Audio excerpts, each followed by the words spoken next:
Dave, thank you so much. We are here in Spokane, Washington. Got a good one shaping up. The 9th-ranked team in the country, the Memphis Tigers, currently in possession of the nation's longest winning streak at 14 consecutive, taking on Gonzaga. Outside Larry Farmer, Americans, just under 3 minutes into it. And the big fella inside, Joey Dozier, flexing some muscle. Gonzaga going to a 2-3 zone to defense that out-of-bounds play, and that's the one thing that they've got to guard against, whether they're in their soft man-to-man defense or in their zone defense is on missed shots. They must find Memphis people and box them out because Memphis is a terrific offensive rebounding team. Inside Rivio, before the shot on the floor, a reach and foul is going to be called on Andre Allen. And that is certainly one way to attack the perimeter pressure that Memphis will bring, is for the Gonzaga perimeter players to be able to put the ball on the floor and drive the ball to the basket. Good things will happen if Gonzaga is able to beat that first defender and get open looks. Rivio hit his only shot so far today. Pargo.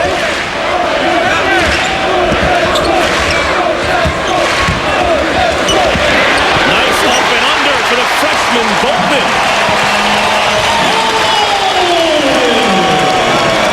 Bolden starting off this game a little bit tight. The initial few possessions had a turnover, but you can see right there the high basketball IQ, the nice setup. Little too aggressive offensively. Joey Dorsey swinging the elbow. He's called for the personal. John Calipari doesn't like the call.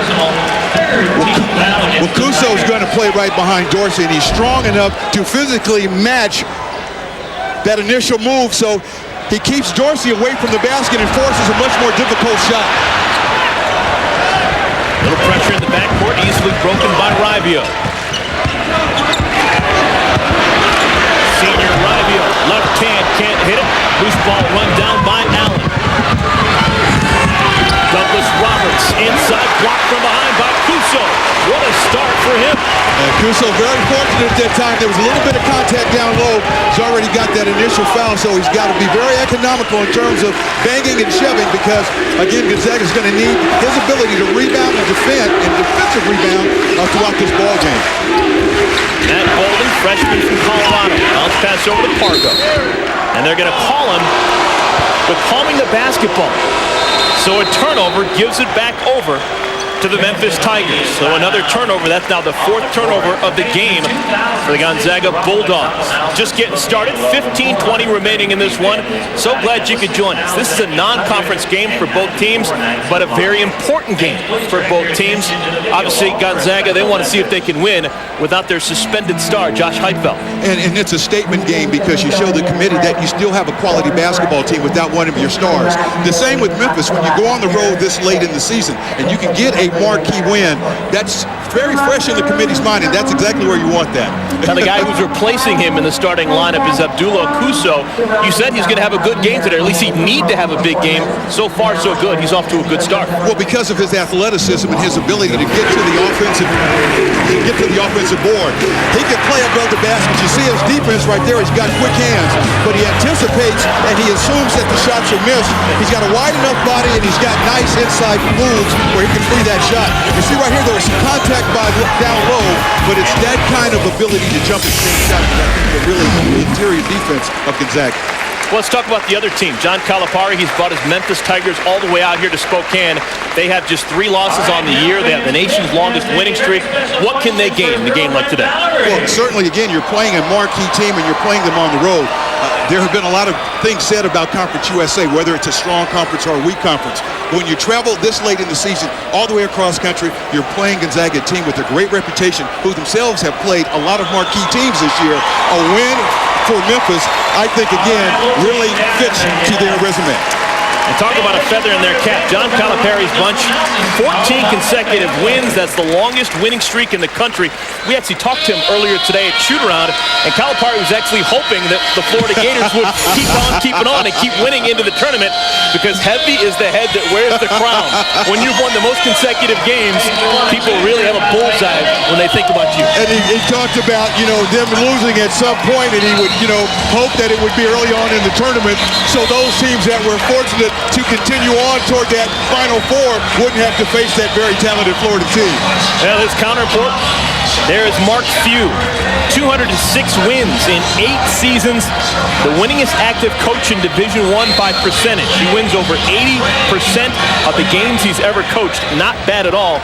He is 2 wins away from having 20 wins in each of his 8 seasons as the head coach here at Gonzaga. And 6 times Coach of the Year, and probably no tougher job as a coach as will face him right now in these next 2 weeks in the season. Yeah, he makes no bones about it. It has been the most difficult week of his career as the head coach of the Gonzaga Bulldogs. Suspensions, a 50-game home winning streak coming to a close. Things you don't normally see in these parts. The Memphis backcourt pressure will ultimately start to tire the Gonzaga backcourt, and that's why it's very important that Gonzaga very opportunistic, understanding when to push the ball and when not to, because Gonzaga essentially plays 8 players and Memphis plays 10. That pressure can wear down Gonzaga, and when you play tired, sometimes you can make those mental errors. They're going to call foul inside. Abdullah Kuso, now his second personal foul. And he got that left hand up, and you know, you can hold off using the hip and using what they call a crab step, getting a real wide base, but as soon as you extend that arm, that's one of those issues that the referees are really watching closely for in the post, is dislodging with the arm. Those 2 fouls, Kuso has to leave the game. For how long, we shall find out. Eric Schott gives the ball right back over to the Bulldogs.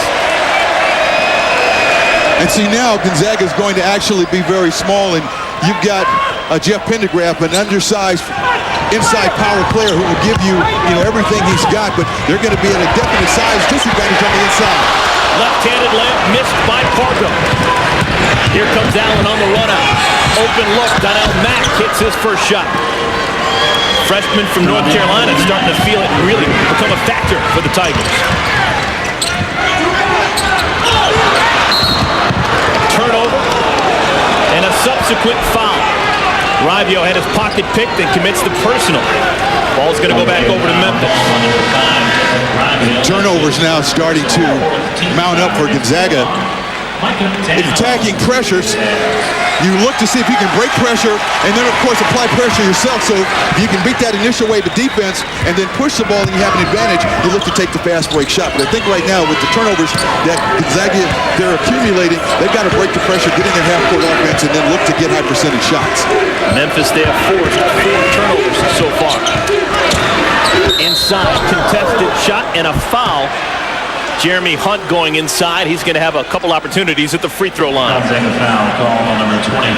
You talk about pressure defense, and you see forcing the 19 turnovers in the last 8 games and 5 tonight. But, and looking a little closer at that, out of those 19, 10 during that 8-game stretch were steals. And steals usually comes via pressure and press. And when you steal the ball, you can convert that very quickly in the offense.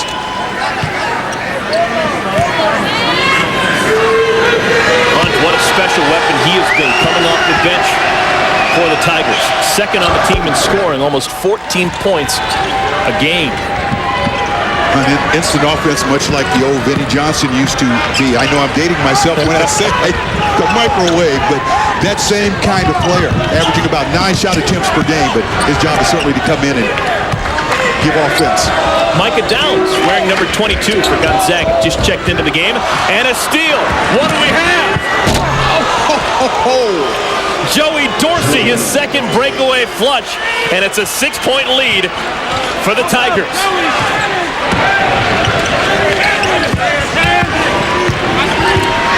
Well, you get the feeling that if Gonzaga can run their offense, they're getting high percentage shots and giving themselves an opportunity to score. Pargo scores here, but they must take care of the basketball. Mack tries to get it right back, can't hit the inside shot, loose ball, picked up by Pargo.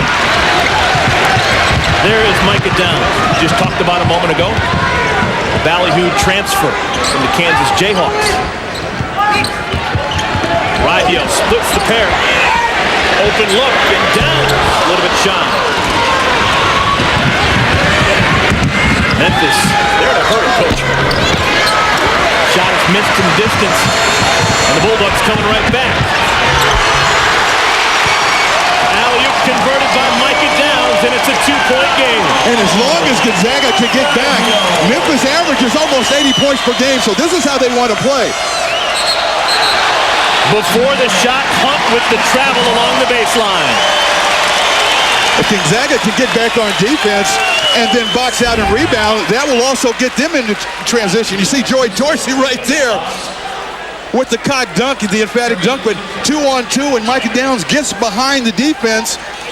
Transition works in two ways. You push the ball up, you've got to get back, and Gonzaga taking full advantage of their own transition offense.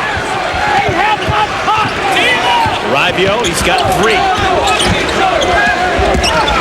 Pargo using that good body of his to get inside, and he draws the foul. Jeremy Hunt gets to the spot too late, and the personal foul goes against the Memphis Tigers. Timeout on the floor. Joey Dorsey, not only strength, power, and speed. He's got it all. Memphis up by deuce. Should be a good one tonight in Chestnut Hill, and you take a look at the top 6 in the ACC. Boston College, the Eagles, still the top dogs. Al Skinner's bunch doing magic. And probably played their worst game of the year in ending Duke's losing streak at Boston College. So some ground to be made up there by the Eagles. Pendergraft with the ball up high. Hands it over to Pargo. Kuso's back in on offense, so he's going to have to get himself involved and play very, very smart because he does not want to pick up his 3rd foul in this first half. The jumper, and Pendergraft, his first shot of the day, goes down. David Pendergraft averages 6 points a game and has not been contributing offensively. He's been called upon to play a great deal of defense, and we talked about him being a little bit undersized, so he's oftentimes guarding a much bigger player. But anybody that can provide offense, that helps make up for the lack or the loss of Josh Heidfeld's 15 points per game. Jeremy Hunt is fouled. Well, tonight, catch a double dose of college basketball on ESPN2. Teams looking to make some noise in March. First at 8 Eastern Time, it's the Bradley Braves taking on Virginia Commonwealth.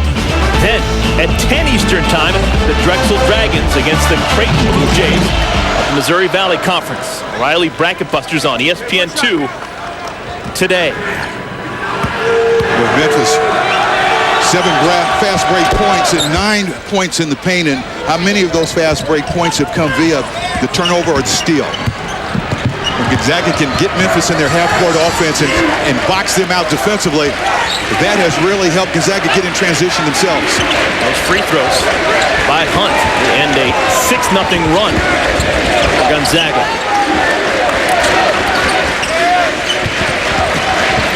Pendergraft bottled up. Throws up a wild shot. No shot. They call him for a travel before he can hoist it up. Turnover gives it over to Memphis. Pendergraft had the right idea that time. He got his defender lifted slightly and was going to try to penetrate to get a higher percentage shot, but got happy feet. Sometimes being a little bit hurried instead of just quick can negate a very good move and a shot opportunity. But you want to keep pressure on that Memphis defense because they're going to come out and pressure you, and the counter to hard pressure is back doors and dribble penetration. The length of Dozier allows him to get inside and drop it in. Sophomore with another 2. Well, about Josh Heidfeld, it's all hands on deck for Gonzaga, and so far so good. They have 14 points, 7 different players have scored. But trouble here, ahead of the pack, Douglas Roberts with a 2-handed flush. Douglas Roberts with that terrific basketball body, the long legs, the long arms. That is the 3rd time so far today that John Calipari's bunch. Welcome back, everyone, to Spokane Arena. There has to be concern in that huddle for Gonzaga because John Calipari's bunch, they're having their way defensively. They're forcing a whole bunch of turnovers early in this game. And you see the 8 turnovers as a result just for defense. And when your backcourt is pressured and you those was not near, your team absolutely no opportunity to get back on defense, which is why Memphis has had those run-out, slam dunk, posterized plays. Looking for another steal. Pargo able to keep it away from Douglas Roberts. Bolden back in the game. Gets it over to Rivio. Open look. And Rivio, the senior, now with 5 points. Good possession that time by Gonzaga. It was good defense by Memphis, but they ran their offense and got a clean look. Hunt misses from distance. The freshman, Kemp with the rebound. Roberts from deep. They're not a great three-point shooting team. They shoot 21 threes, does Memphis. Don't shoot a high percentage on those threes. So Gonzaga playing a soft man-to-man defense in zone, trying to invite or encourage that outside shot. But Memphis very smart. Again, with their defense, they're stealing the ball. They're also using dribble penetration. Whistle and a foul underneath. They're going to call David Pendergraft for reaching in on Kareem Cooper. We apologize for technical difficulties that you may be experiencing. We are working diligently to try and correct them. Mark Few's bunch down by 4. 9:03 remaining, first half. This is the third meeting between Memphis and Gonzaga. They met a year ago. Game played down at FedEx Forum in Memphis. That game won by the Memphis Tigers. 1-on-1 situation. Kareem Cooper misses the front end. Quickly, Parker gets the other way and is fouled. He'll go to the free throw line. Tonight on ESPN, it's Saturday Primetime, presented by DirecTV. 9 Eastern Time, it's a doozy. The Tar Heels of North Carolina taking on College Eagles. Coverage begins at 8 Eastern Time with College Game Day, driven by Star. Saturday Primetime, presented by DirecTV, is also available in high definition on ESPN HD. Chris Douglas Roberts was the man called for that last foul. His first, misses throw. Pargo is a player that loves to drive, and with his size and strength, he can get to the basket and take contact and still make the and-one play.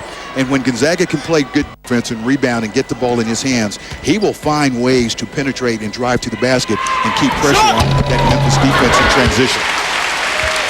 The Sarge gets it to fall, splits the pair.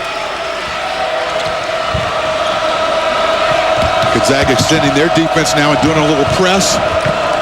Right out Memphis's book. And inside, third dunk of the day for Joey Dorsey. Sometimes they say, you know, when you press a pressing team, you can force them into turnovers. But when you press a pressing team that's really good at pressing, oftentimes they can attack that press and wind up with a very high percentage shot, as Memphis did in that situation. Rivio inside, good ball control and spins it home off the window. Allen quickly the other way. He can't hit. Mallon runs down the loose ball. Once again, we apologize for the technical difficulties you may be experiencing. We are working hard to get things straightened away. 8-minute mark here in the first half. And Dozier travels before he makes his move to the bucket. Joey Dorsey has been a man among boys. He's taken 4 shots. 3 of them have been chin-ups. He's got 8 points, and the Tigers up by... ESPN's exclusive presentation of college basketball is brought to you by Chevrolet and American Revolution and My Plan from Fidelity. Retirement planning made easy.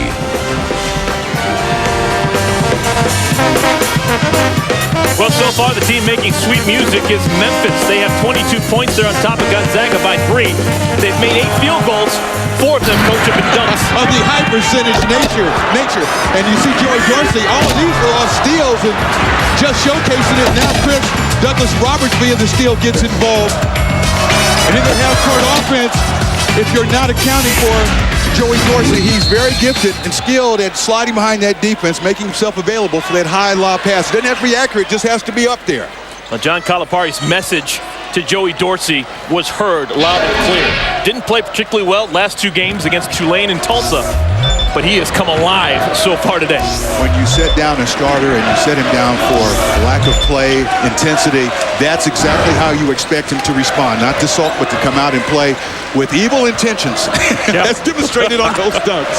Dorsey is playing angry, to say the least. 7.5 remaining. Derek Rivio, the senior, pull-up shot. Misses along the baseline. Rebound cleared by Dozier. Head of the pack, Douglas Roberts. Too easy.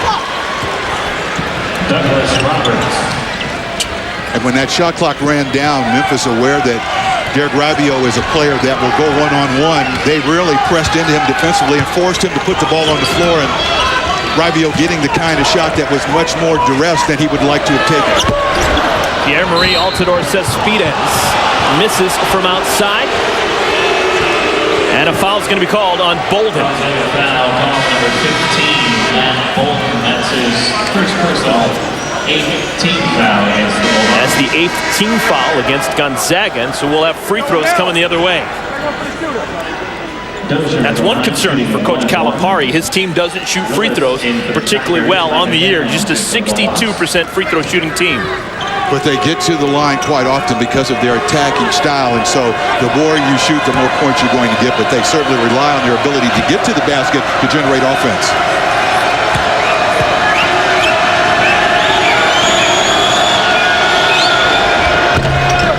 Dozier hits the first, he'll get another one. Talk about doing some good on the road. This year, 2 losses in 8 games on the road for John Calipari's club.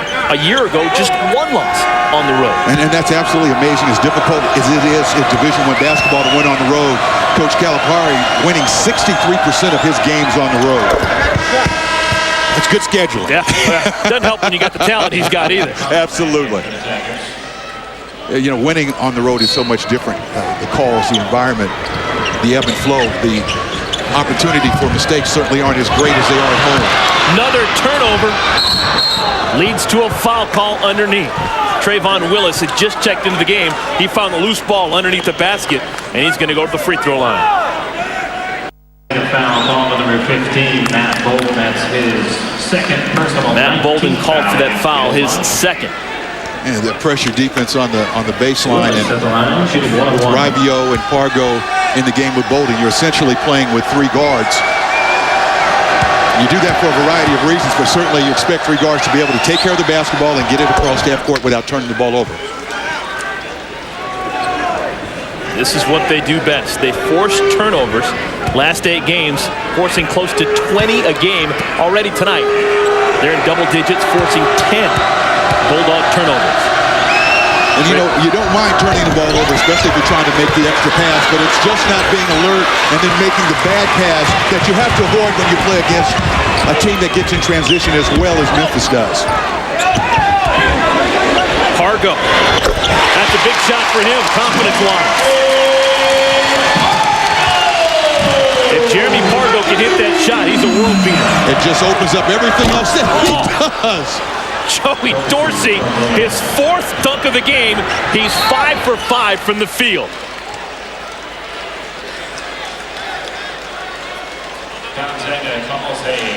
When you watch this play develop from up top, you watch Sean Mallon, number 32. He moves over to stop dribble penetration, and he's responsible for that backside. And what happens is when your big comes over to help, if there's no rotation down, Joey Dorsey is left all alone to roam that basket area. And we've seen on many occasions so far in this first half what can happen when he has an opportunity to finish at the rim. Tonight on ESPN, it's Saturday primetime presented by DirecTV. 9 Eastern time, the 4th-ranked North Carolina Tar Heels taking on the 21st-ranked Boston College Eagles. Coverage begins at 8 with College Game Day, driven by State Farm. You can also catch that game on ESPN HD if you have capability for high definition. The ACC, it is a wild one right now. 4 teams tied with 3 losses, BC, North Carolina, Virginia Tech, and Virginia. And a steal off the inbounds pass. Another turnover gives it over to the Tigers. They can't cash in as Hunt misses from behind the arc. Coach, this is a real trend. Memphis, they have 10 field goals. Half of them have been dunks. And you want to shoot that kind of percentage when you're on the road, when you can get that kind of offense off your defense. They're going to call Andre Allen carrying the basketball. So a turnover this time for Memphis.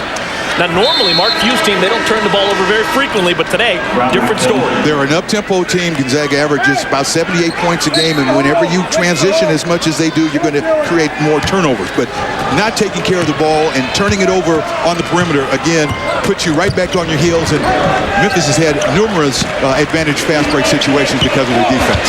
Bolden inside, uses the window. He's got a nice little game. Yeah, Bolden at 6'5", 214 is kind of that tweener. He can play the big guard or the small forward. Creates a matchup problem for a small guard and certainly for a forward with his quickness. So definitely an advantage when Bolden's in the game and confident and comfortable in going offensively. Foul's going to go against Gonzaga.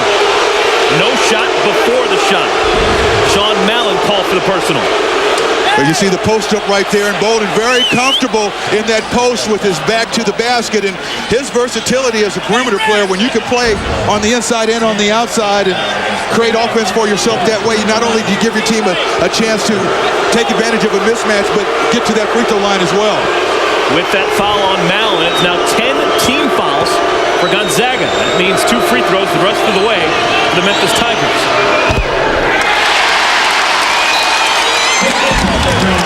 We'll see the replay. Mallon coming over to help and takes the contact squarely on the torso. And you know, in those situations where the shot opportunity is really not disrupted, you like that to be a no call where no side really and truly gains an advantage. Memphis, this will be their 11th free throw attempt. Gonzaga, the home team, they've attempted just 4 free throws. A little bit unusual. David Pendergraft back in the game, replacing Sean Mallon. Trap situation, got to come help him. Bolden. We're going to have a 10-second violation. That's going to go down as another turnover. All right, Coach, we know the problem. Gonzaga turning the ball over. What's the solution? How do they stop it? Well, that time with their press offense, Bolden's bringing the ball up the court, so you really have Pargo and Ribio available. If those two are working without the ball, your secondary pass is actually to a playmaker, so that enhances your opportunity of breaking that first wave of defense and then applying good passing and ball handling with your 2-point guards. Shot missed by Kemp, and a foul underneath the basket is going to go against Memphis. Robert Dozier whistle for the personal. You see the skip pass right there.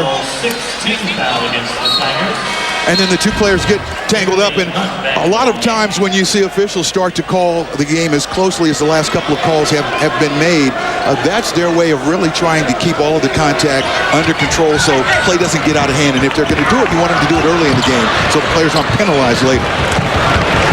Bolden's had a heck of a problem so far today, just catching the basketball and holding on to it. It's about the 3rd or 4th time that he's had the ball slip through his fingers.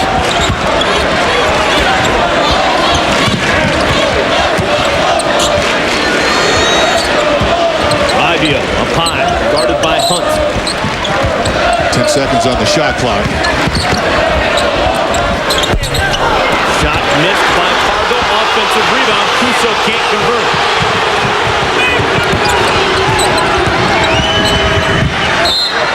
Ball last touched by the foot of Jeremy Hunt. It'll go back over to the Bulldogs.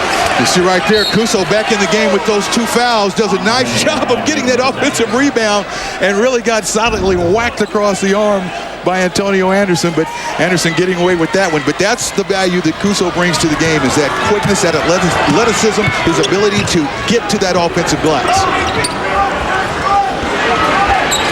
Zags down by a half dozen.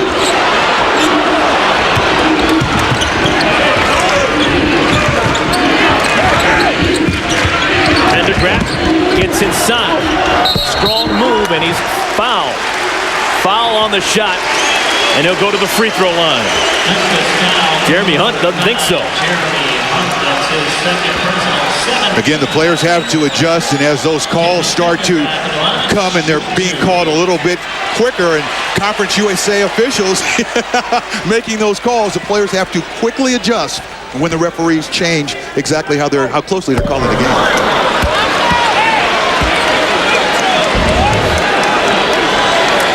See Hunt sliding right there, and he's moving. There's contact, and it's been that the referees have been very consistent. It's been that contact that has been made against the player with the ball on offense that they've called consistently against the defense. If he needs to commiserate with anyone, go talk to Sean Mallon. They just called the same foul on him a moment ago. 5-point lead for the Tigers. Douglas Roberts, he's been quiet so far today.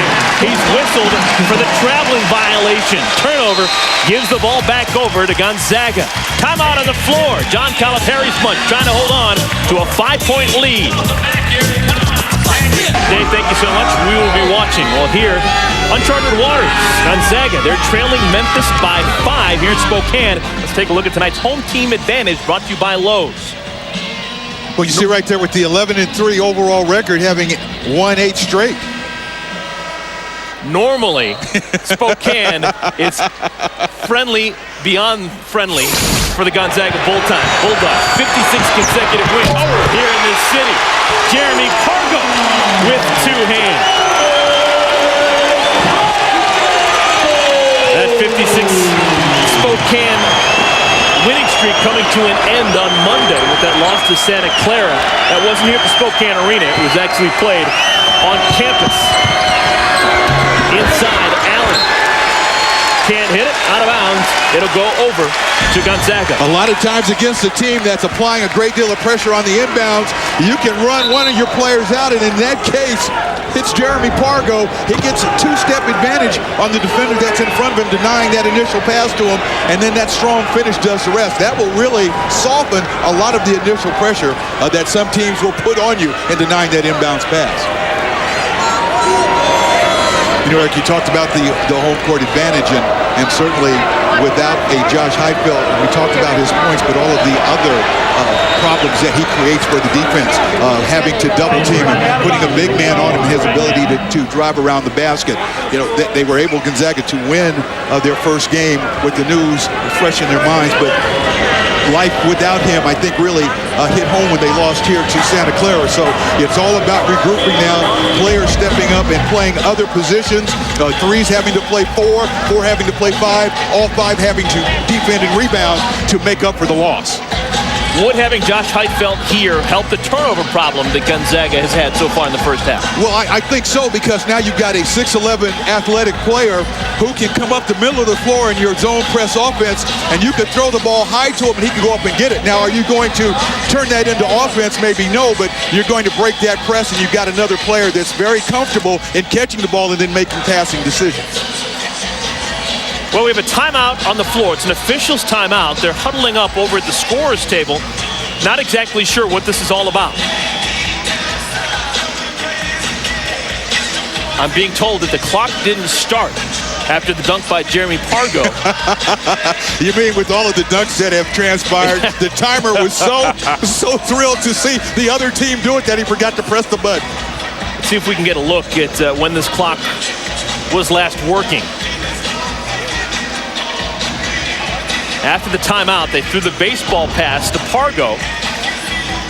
We see Pargo on the finish, and you see the clock right there at 33. It resets to 35. I think it's the game clock. It's the game clock. There was a pause in the game clock, which it shouldn't have been.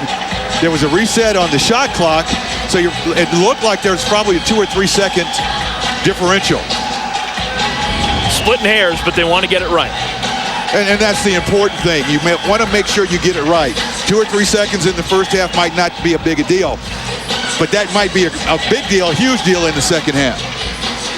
So while we wait, let's remind you that tonight, still more basketball coming your way. A double dose of college basketball on ESPN2. First at 8 Eastern Time, the Bradley Braves coming out of Peoria, Illinois, taking on the Virginia Commonwealth Rams.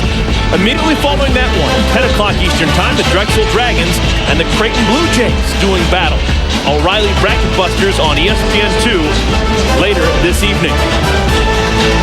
In case you're wondering, Creighton and Bradley out of the Missouri Valley Conference, Virginia Commonwealth and Drexel out of the Colonial Athletic Association.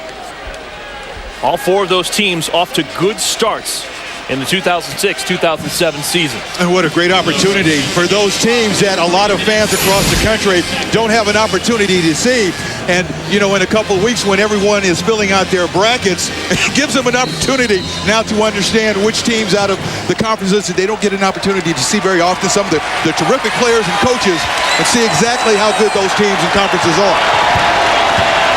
They reset the game to 3:30 on the game clock. Jeremy Pargo.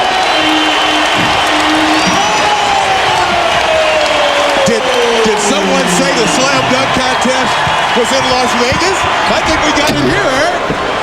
Chris Douglas Roberts answers with a flush of his own.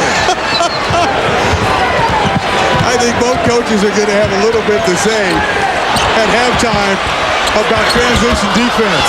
This time Pargo has his shot blocked and the pass thrown away. Antonio Anderson looking for Douglas Roberts and throws it out of bounds. Well, you always like those that you get in traffic, and that's just a great backdoor play. Douglas Roberts sprinting and going baseline, and not really as emphatic, but 2 points nevertheless. Backdoor cut. Bolden tries to wrap it around to Kuso. Loses it, gets it back. Ill-advised pass, but good hustle to get it back, and then he loses it. Could this be another one? Anderson, standard issue, just uses the window. Knocks in the layup, 5-point lead for the Tigers. Anderson coming off a 15-point game against Tulsa, just taking his time and wanting to ensure that he was going to get that easy basket. Already today, 6 dunks for the Memphis Tigers. Rivio, silky smooth with that jumper. Rivio had been in the shooting funk. No more. Up to a good start today. He's made 4 of 6 shots. Yeah, 2 of 14 threes in the last 3 games, and he hit one earlier. It's just been difficult for him to get some clean looks, but as his confidence grows, boy, he's one of those late shot clock playmakers that you have to respect his 3, and that allows him to put it on the floor. Rebound by Pargo. Good defense that time by Memphis, getting back, counting for everyone. Offensive foul called on Pendergraft. Now they're going to talk about it. We have differing opinions. One referee had it as a charge, the other one had it as a block call. Jeremy Hunt going more for his offense. You see him right there.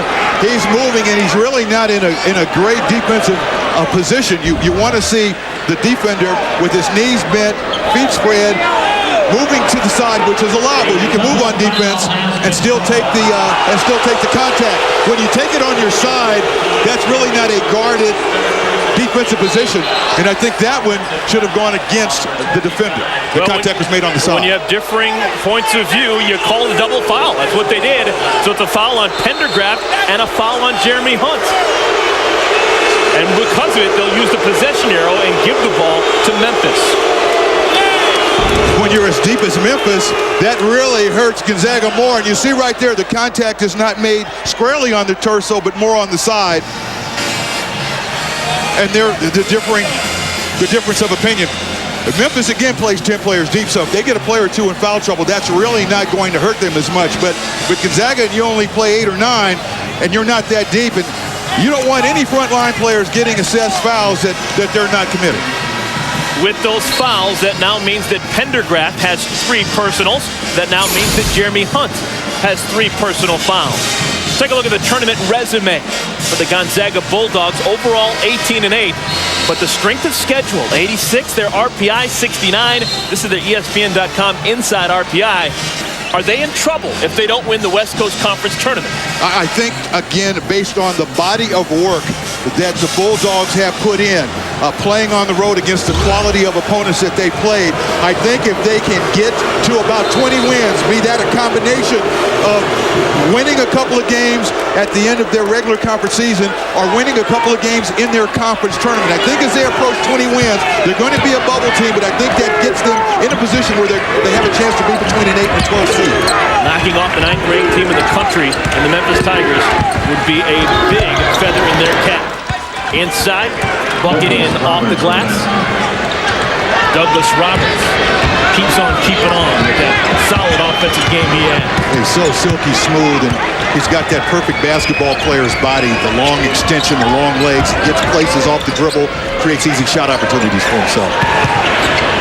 Dave Burgess into the game for the first time, replacing Pendergraft for the Bulldogs. And another turnover. This one a traveling call on Pargo.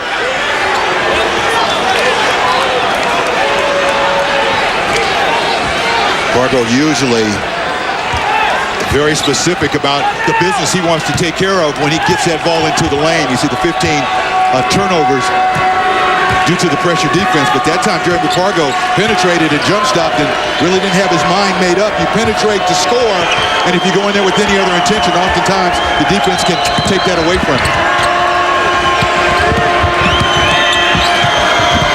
Inside, ball knocked away from Mack. Open look for Allen. And Andre Allen knocks in the triple. Quickly the other way, shot is rejected by Dorsey with 1.5 seconds remaining. And Dorsey very playfully tells him not to bring that in there. What a luxury to have a guy that can rise up that quickly and high. As a backline defender, you get beat off the dribble. You've always got somebody there to protect the basket. And Dorsey from half court, that's the only shot he misses in the first half, and it comes from 48 feet away from the basket. He's 5 for 6. What a performance for the junior from Baltimore. Halftime here in Spokane.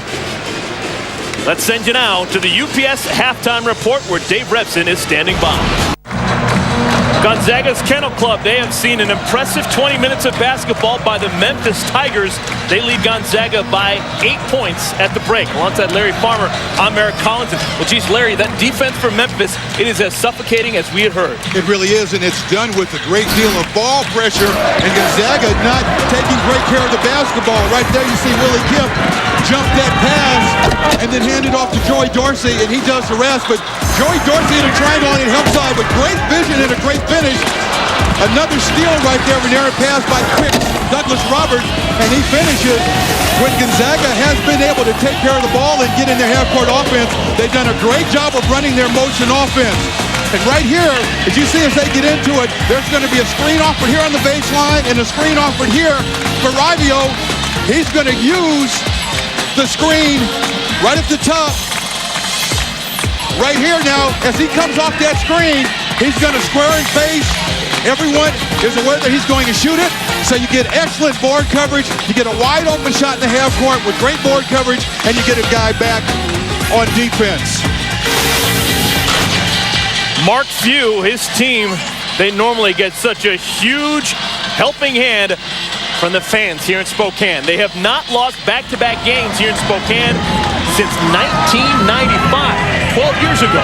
And these fans have been treated to some outstanding players and certainly an outstanding brand of basketball. And, you know, they're a family and they're all pulling behind this basketball team. They understand that Gonzaga's playing shorthanded, and this is the kind of boost that you would expect when you're playing in front of this kind of crowd at home. Bulldogs will start with the basketball here in the second half. Trying to win their 19th game of the year. Turnaround, up and in, Matt Bolden.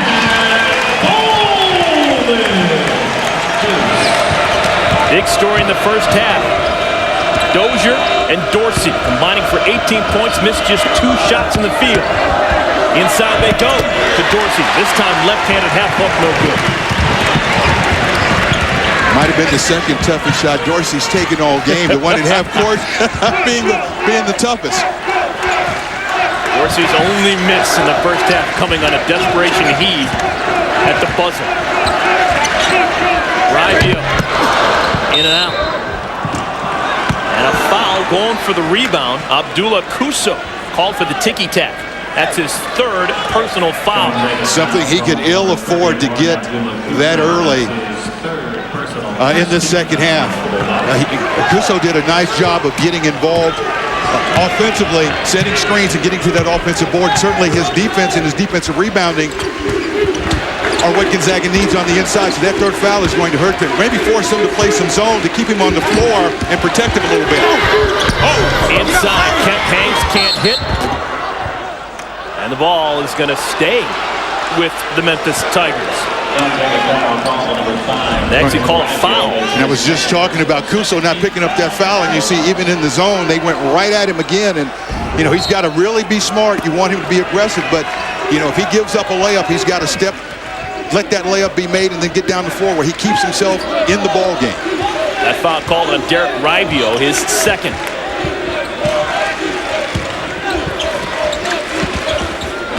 Douglas Roberts, Dribble up baseline. Thought about it. Anderson, elbow jumper. Antonio Anderson fairly quiet in the first half. He's got 4 points total. Now that's a shot that Memphis is going to have to make against soft man or zone. It's moving the ball around like they did with great patience and then taking that mid-range shot as opposed to settling all the time for that three-point shot.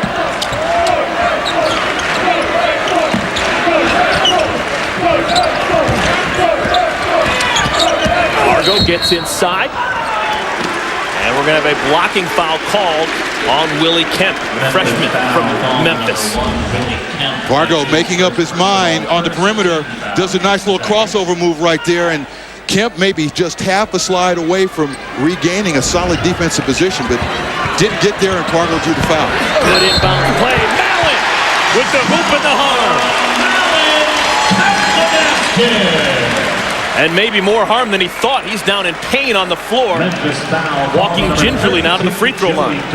He just slips on that screen. He set the nice pick, and you see as he goes up there, oh yeah, the left, he gets that left ankle. So Mallon going to stay in the game. Well, maybe not. He looks to the bench and waves off the substitution. Right here, now watch Mallon when he goes up, and you'll see right there, he comes down with that left foot on Joey Dorsey's foot. He just slightly rolled that ankle. They could ill afford to have him have to go out of this game at any other time to rest. David Pendergraph had gone to the scorer's table to check in. He now goes back to the bench. So Mallon is going to stay in. He's gritting his teeth as he jogs down to the defensive end of the floor. And I think Mark Few noticed that as well. Pendergraph is going to go into the game at the next whistle. Yeah, he really labored to get down the floor, and you know he might need to get that retaped and really get that looked at. Dozier, turnaround from 8 feet. Well, I like the way Memphis has really settled down against Gonzaga's zone defense. You know, the zone defense can be designed to get you to speed up and take quick shots, but Memphis is settling down in their half-court offense, moving the ball around to get high percentage shots. Bolton can't hit, but Kuso cleans up the mess.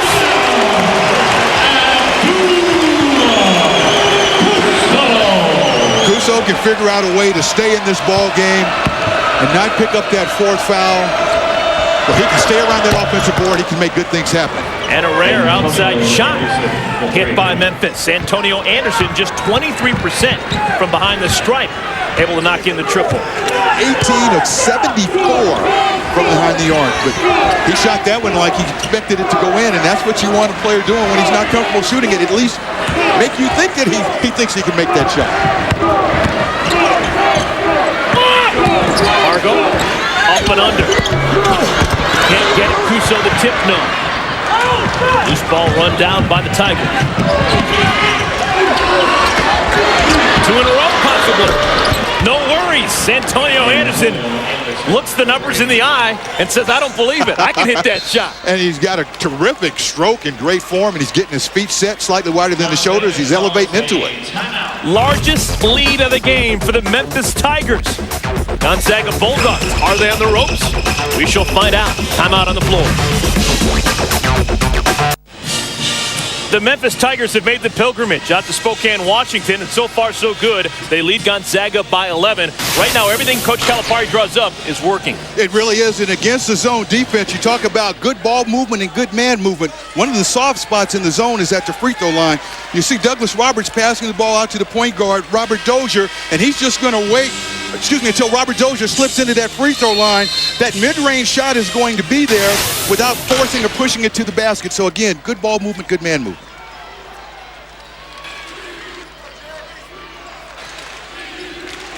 Sean Mallon has left the game with that ankle injury, at least what looked to be an ankle injury. He's replaced by David Pendergraph. Pendergraph has the ball up high. Gets it over to the senior, Rivio.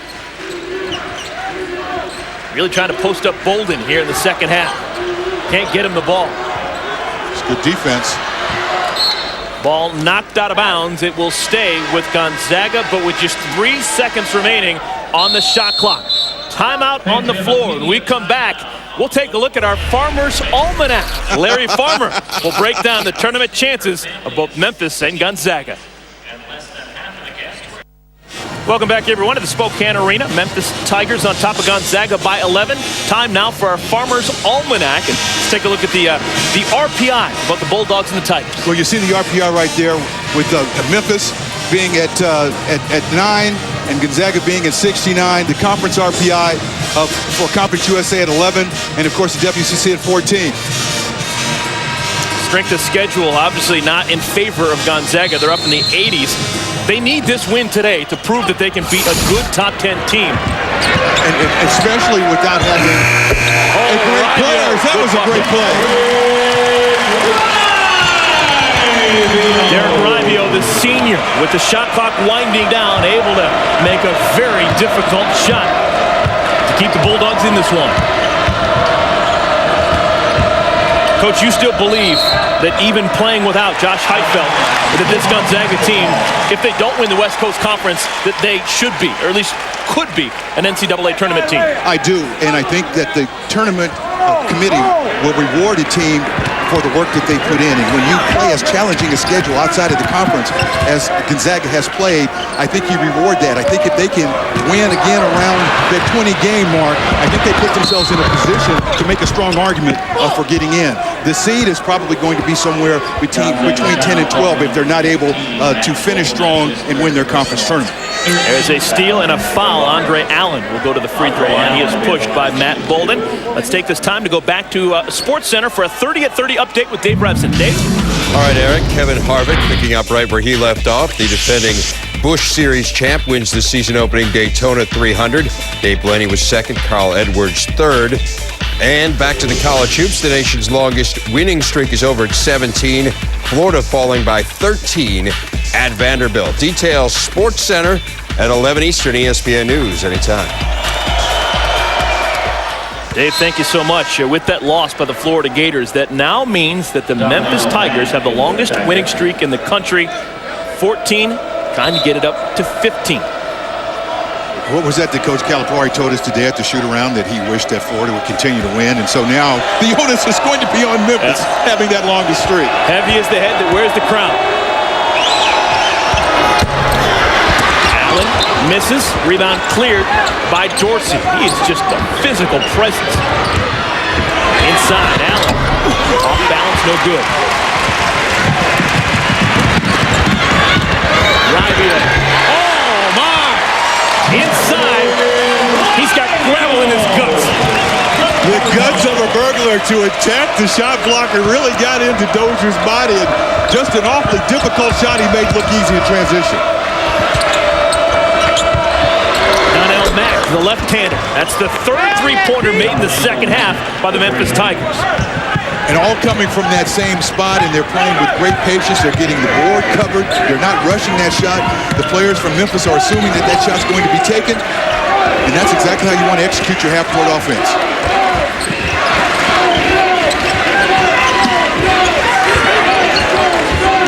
You know, the one thing about the Memphis defense is you get further into the shot clock, your defense intensifies. The pressure does not become any easier. Dorsey blocks the shot by Bolden. Loose ball picked up by Cuso, who is fouled inside. Well, we need to keep mentioning this because this is such a massive story. Josh Heitfeld suspended indefinitely from the team. He was really coming of age for the Bulldogs this year. With him, 17-8. They score close to 80 points per game. They've had to play the last two games without him. The number's going down. Field goal percentage. When you take a 6'11" guy out of your interior, you're not going to get or create as many high percentage shots. The rebounds per game, you know, he's going to bounce. He's bouncy. He's a terrific athlete. He's going to rebound for you at both the offense and the defensive end. And the other thing, he was getting to the foul line a little over 4 times per game. So he's putting the same kind of pressure on the interior defense for the opposition as you see Memphis putting on the interior defense today of Gonzaga. We were talking about how you believe Gonzaga has a real opportunity to be an at-large team if they don't win the West Coast Conference in terms of getting to the NCAA tournament. One thing that the selection committee will look at is the fact that they're not playing with one of their significant players, and that will actually be a detriment. They will say, you know what, one of their better players is not in the mix. they're not as strong as they used to be, and that could be a factor that doesn't allow them to go to the tournament. You're right, but they're going to treat that the same way as you would an injury or an academic suspension. And that player's not there, they won't speculate as to whether or not that player would be coming back. Same with an injury. And then they want to see the work that you do without that player. Are you still a quality basketball team? Do you still give yourself an opportunity to win without?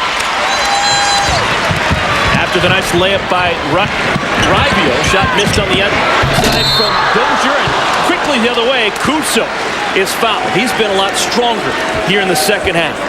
One of the players at the front line that's really been forced to do a lot more to get out of his comfort zone, Abdallah Kuso. You know, he's never been required to be a tremendous low post player where he was going to be the first or second option, you know, offensively. You had other players to do that.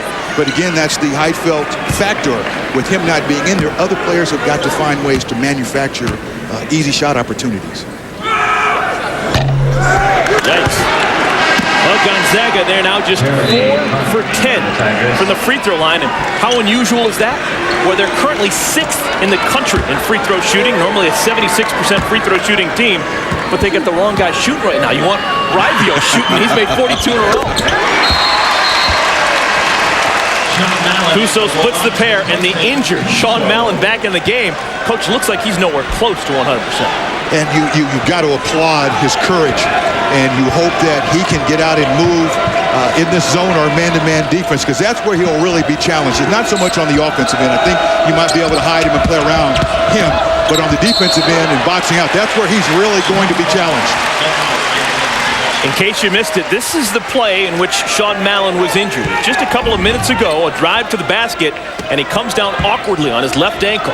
You come down in traffic like that, and it was Dorsey's foot that he landed on. He didn't come down with his full weight on it, which is probably why he has an opportunity to still compete to see if he can go on that. But he came down with just enough weight on it that he got a nice quick sprain. And you know, sometimes you can walk that off, and you know that thing will be really sore tonight. And other times it's to the point where you grimace every time you put weight on it, and you really aren't going to be a factor defensively.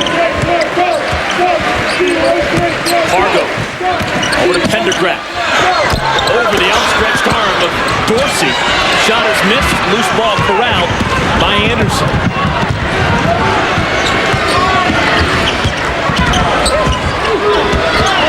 Douglas Roberts uses the hesitation to get inside and draws the foul on the sophomore Pargo. Jeremy Pargo picks up his first personal foul. Douglas Roberts has got such a long, angular body, and that first step is very, very deceptive. As you see Sean Mallon limping off, he really made an effort to get back down the floor, but he's limping noticeably. Can't really put a lot of weight on that. Inside, another foul called on Gonzaga, and well, that's not good news. If you're a Bulldog fan, Mallon is going to have to go to the locker room and get things figured out. And that last foul, oh man, things have gone from bad to worse for the Zags. Abdullah Kuso, and that's his 4th personal foul. And Mark Few, his team's in hot water right now. They're going to have to take Kuso out of the game, you'd imagine. And they're going to take him out, and they're going to come back in with Bolden. So you're essentially now playing with Pendergraft at the 4 or the 3, probably the 5, and you're playing with 4 guards.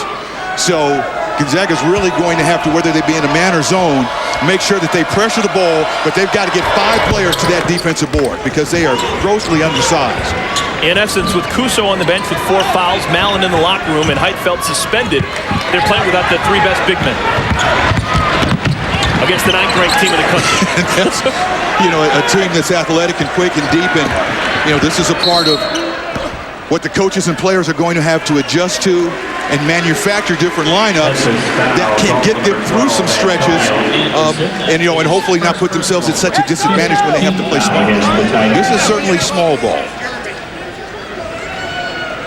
Well, Mark Few, he's generally playing chess when everyone else is playing checkers. He's won a couple of games, 206 to be exact, in his 8 seasons with the Zags. So if anyone's going to figure it out, it's going to be Mr. Few.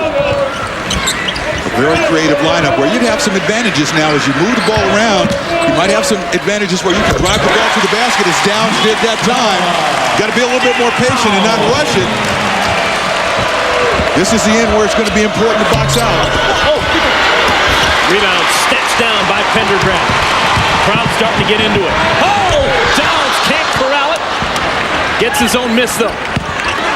Into Bolden, who is fouled, trying to go for the reverse. Timeout on the floor. Is it time for Micah Downs to come of age? The former McDonald's All-American. He's got the resume. Now he needs to do it as a collegiate. The Zags need him to come up big.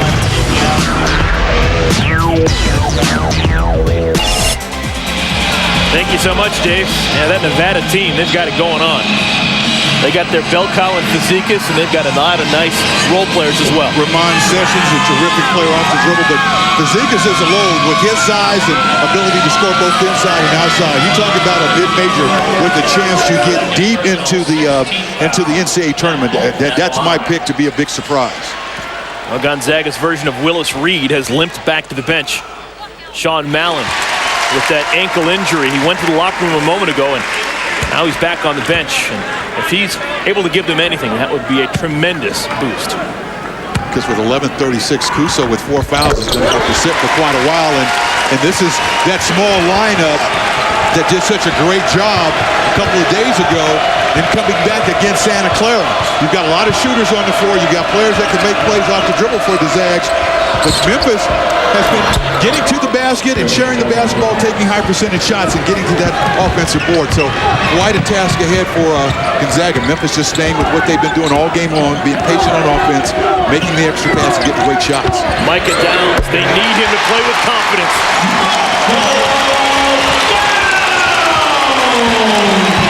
He's got 7 points off the bench.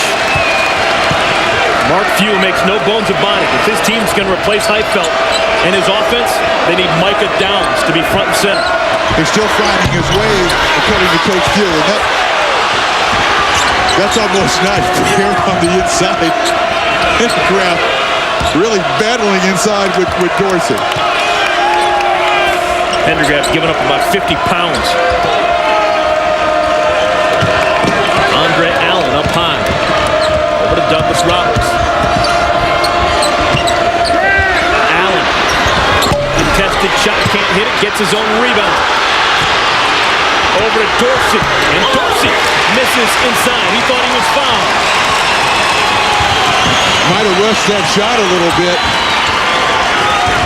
Memphis took their time and got a great shot, and albeit for a tough pass to save the ball, would have certainly had that reset and another opportunity to work against his own defense. Bolden can't hit with the left hand. Underneath 10 minutes to play. Douglas Roberts hangs in the air, is fouled by Pargo. He'll go to the free throw line. Douglas Roberts, I talked about his long, angular body. He's got a sneaky, quick first step. And when he can get an angle to the basket like that, his length, he's got a 6'9" wingspan. And so when he gets to the basket, not only does he elevate, but he extends, which makes that shot awfully difficult to block. Reminds me a bit of Alex English. You're not old enough to remember Alex English. From the highlights I've seen. 2 free throws for the kid out of Detroit. Misses the first. Well, the smaller lineup and playing zone has really seemed to spark Gonzaga. And this was a lineup, again, as I mentioned earlier, that really did a nice job of creating offense and some havoc on defense and coming back after they were behind for the majority of the game in their loss against Santa Clara. So this lineup has played together before, but certainly some disadvantages as far as size, but has some other advantages on the perimeter. Ball knocked away. It'll stay with Pargo and the Bulldogs. Stay right there. Douglas Roberts at 6'6" with that long wingspan. It's a difficult defensive matchup for Jeremy Pargo. Pargo, good dribble to get space. It's difficult if I'm trying to take it to the hoop, but if I step back, it's not. 5-point game and a timeout. John Calipari wants timeout as Pargo has gotten the fans whipped into a frenzy.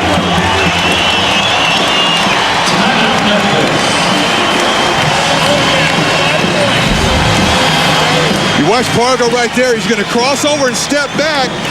Douglas Roberts was really playing Pargo for the drive, and so he really sinks in. You watch the move right there. He commits defensively to the drive, and that gives Pargo a chance to step back and create the space. And when Pargo can make that outside shot, it really sets up everything else that he does because he is terrific going to the basket.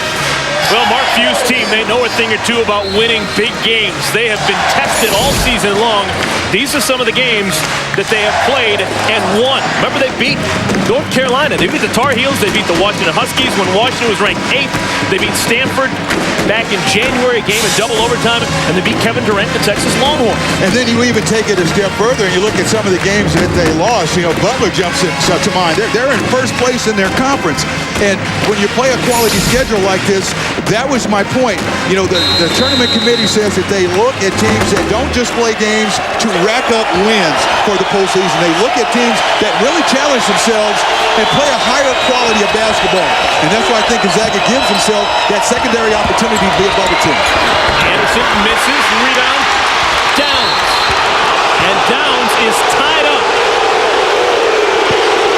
Chains of possession arrow will be in use, and the ball will go over to Mark Few's team. Bulldogs on a 10-3 run, trying to keep on keeping on.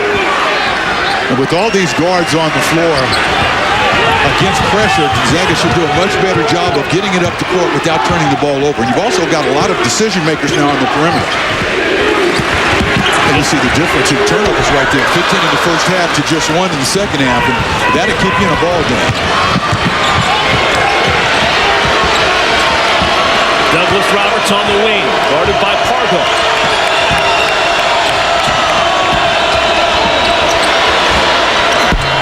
In and out, Anderson can't hit it, and a foul going for the loose ball is going to go against Gonzaga. Rivio, if that's on him, it's his third. It is on Rivio. With that small lineup, long shots produce long rebounds, and that's why whether you play with your normal lineup or you're playing small ball, as Gonzaga's been forced to, when that shot goes up, all 5 defenders, man or zone, have got to attack the paint and look to get defensive rebounds. 1-on-1 situation. Dozier misses the front end. Bolden, so aggressive for a freshman. You know, he's had 2 plays like that where he's done a nice job of creating one-on-one offense. He's taken the correct shot and just not used the glass and just not had that shot fall. That foul called on Pargo. That's his third personal foul. Right there you see Bolden. He's actually got 2, and the spin frees him up to the baseline, and that's a tough shot, but it's a very makeable shot for him because of his ability to play around the basket. But very skilled and very handy for a freshman. In and out, second consecutive 1-on-1 missed by the Memphis Tigers. And Rivio is fouled, and this now gives a 1-on-1 opportunity to Gonzaga. Andre Allen, his second foul. Number 15, Andre Allen. And now this is the man that Mark Few wants at the free throw line. 42 consecutive free throws made. He's approaching his West Coast Conference record of 44 straight set earlier this year. And you know, in transition that time down the floor, he actually thought about pulling up and shooting a 3, and he saw that he had a lane to the basket. Crowd just gets quiet when he goes to the free throw line. Reminds him of being in the library when he's at the free throw line.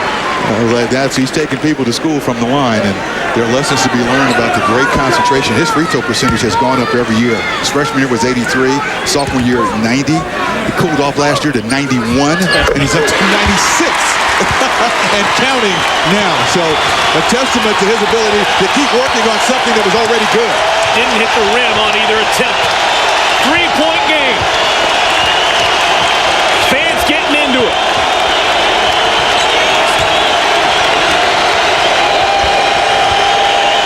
At some point, without stagnating your offense, you got to look in to the big fella.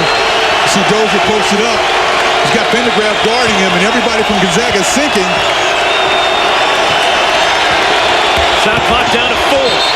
Allen inside. He's fouled before the shot. He's grabbed before the shot. He'll go to the free throw line and have a one-on-one situation. Mark Few's team, they have battled back to within 3. Timeout on the floor. ESPN's exclusive presentation of college basketball is brought to you by Courtyard by Marriott, redesigned by business travelers for business travelers. And Volvo. Experience the full line of 2007 Volvos. Who would you give a Volvo to? Volvo for life.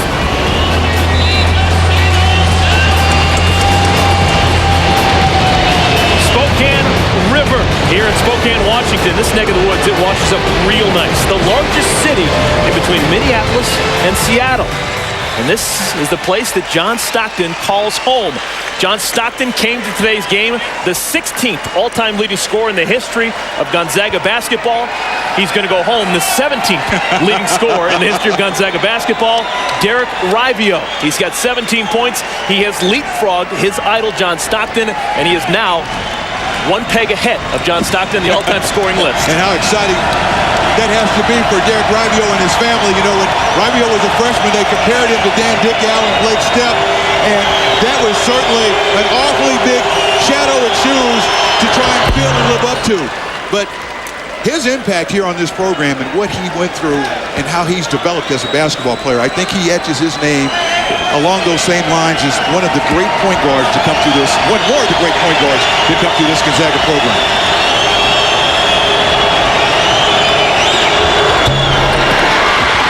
Allen splits the pair. Boy, you're at about that 7.5-minute mark, and Kuso with those 4 fouls has come back in, and small ball has really paid off. It's gotten Gonzaga life, and it's gotten them back in the game. Kuso's just got to play smart, not foul stupid, but he's got to play hard. He fouls out, he fouls out. Rivio up high. Pendergraft, open look.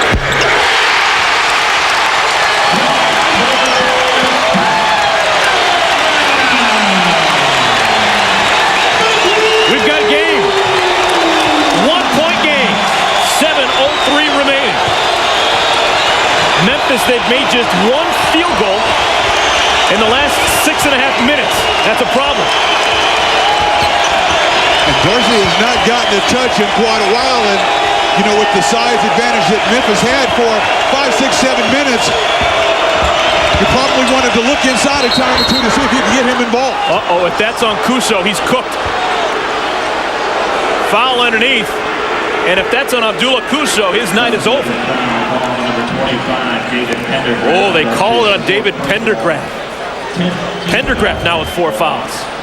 See, takes away the baseline, rides the defender, and that there was a lot of contact both on the floor and then in the air, and so the official on multiple contact forced to make that call. Dozier misses the first, he'll have another. And this is a real sticking point for the Zags. Kuso, Bolden, Pendergraft, all with 4. Pargo and Rivio in the danger zone. Sean Mallon back on the floor, but severely hobbled with a left ankle injury. And Josh Heupfeld suspended indefinitely, their leading rebounder. Probably won't play again the rest of the year. Talk about a team with not a lot going for it. But still in the ball game, which again I think speaks volumes to the heart and character of this Gonzaga team and the coaching staff. But you know, right now you're going to put Mallon in to try and give Pendergraft an opportunity to rest. This is the time you want to do it on offense, where his mobility can be limited in terms of just setting screens and being another body out there. But you know, you're certainly not going to expect him to do much at that defensive end. Pargo gets inside, creative move, can't finish. Rivio has a shot blocked by Dozier. Run out for the Titans. Heck of a block by Downs. They're going to call a jump ball. Possession arrow will stay with the Tigers. You know, the rule of thumb is when you're shot blocking, you don't leave your feet till the offensive player leaves his, and you want to go straight up. And Downs is a little bit early that time, but he gets on top of the ball, and so he's able to cover it. So all the subsequent contact is after the ball is tied up. It's a good call by the official on the jump ball. Dozier up and in over Kuso. Dozier's been solid. Missed just twice. He's got 13 points. Willie Kemp back in the game at the point guard spot for the Memphis Tigers. Dozier finding that open spot in the 2-3 zone as he found it earlier, right at that foul line. If you can flash post in there, you're going to have that nice little medium range shot. Nice catch and rhythm up. It's wide open. Another held ball. This time the possession arrow sides with Mark Few's team. But every time Mallon puts weight on that ankle, I kind of grimace. But again, if you're ever going to hide a player that lacks mobility, you know, it's at this end. And a timeout. Mark Few, noticing that his player in trouble, calls timeout to bail him out. 10 seconds remaining on the shot clock. Well, tonight on ESPN, it's Saturday primetime, presented by DirecTV at 9 Eastern Time. Pretty good matchup. The 4th-ranked North Carolina Tar Heels taking on the 21st-ranked Boston College Eagles, led by Jared Dudley. Coverage begins at 8 Eastern Time with College Game Day, driven by State Farm. Also available in high definition on ESPN HD. Well, the Memphis Tigers, 22-3. Let's take a look at their tournament resume. It's the ESPN.com Inside RPI. 12-0 and strength of schedule 50. Beating Kentucky, their bad losses, although Tennessee starting to look a lot better. Arizona was 5th in the Pac-10. I'm looking at them, if they can win out of being a 2 seed or a 3 seed, just based on them going in with the number of wins that they're going to have. But the 12-0 in the conference is very impressive. It was just 1 year ago that John Calipari's team went to the tournament as a number 1 seed. They didn't particularly care for their draw, though. They were matched up in the Elite Eight against the UCLA Bruins in a game that was played in Southern California. Very difficult environment, and they were eliminated in the Elite Eight. And UCLA eliminating both of these teams in last year's tournament. Gonzaga in the Sweet 16, and as you mentioned, Memphis in the Elite Eight. Kuso. Good feed from Pargo, 2-point game. He's got to play with reckless abandon, and I think at some levels, Memphis, without stagnating their offense, has got to go inside and look to get that high percentage shot. Micah Downs called for his second. Rest of the way, the Memphis Tigers will shoot 2 free throws every time they're fouled.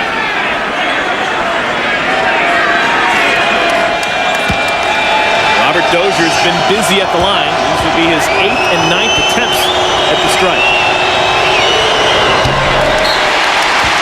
Just 4 for 8 so far from the free throw line.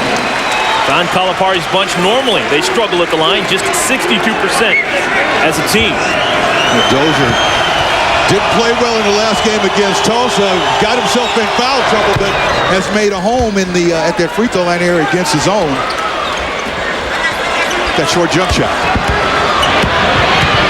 Golden back in the game, playing with 4 fouls. He's got the ball.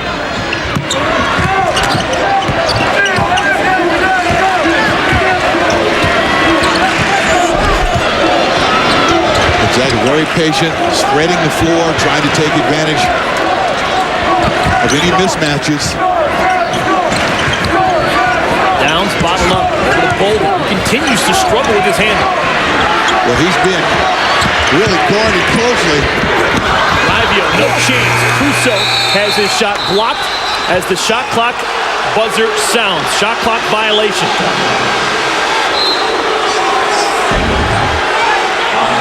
You watch right there, you see Rivio driving to the basket. The shot clock's at 2. The shot block, and as Kuso goes up, the shot clock has clearly expired. And so when there's no shot attempt where the ball hits the rim, shot clock goes to 0.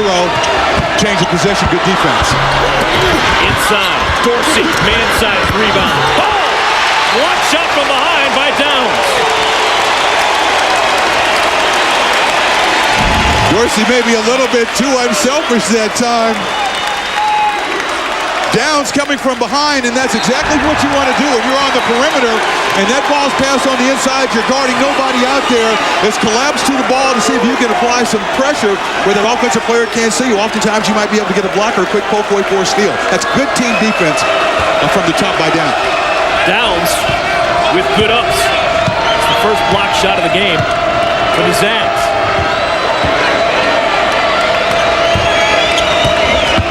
Memphis Tigers, the nation's longest winning streak, 14 consecutive. And Anderson. Ball out of bounds. It will stay with the Tigers. Shot clock will reset.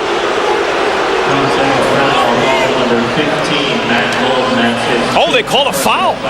They called the foul on Bolden going for the loose ball, and he has just fouled out. Yeah, we couldn't tell with all of the scrapping that was going on for that loose rebound with Gonzaga in that zone, if it was just an out of bounds, the ball had gotten tipped out of bounds, or if there was a foul. Gonzaga sitting in that zone, you see a lot of contact being made right there.